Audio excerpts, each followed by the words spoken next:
ko guys, update sa aking pabahay. Nagsisimula na sila guys, lagyan. Nagbubuhos na po sila ng haligi ng bahay.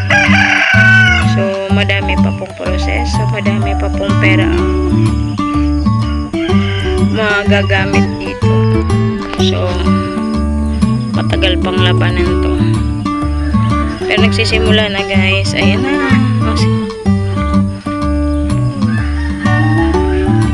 Tinutulungan na din nga ako ng magulang ko. So, habang wala akong trabaho ay sila na muna yung nagagastos. Ayan yung kapaligiran dito sa namin. Pinapatay yung bahay. So, pinapakita ko lang sa inyo pero hindi yan sa amin.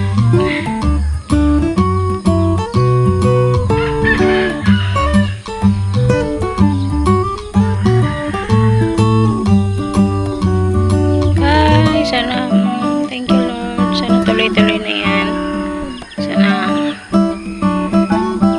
patibayin mo ang pinapabahay namin. So maliit lang naman guys, pero 2 kwarto daw ang magagawa niya. So papa-islab yan guys, square.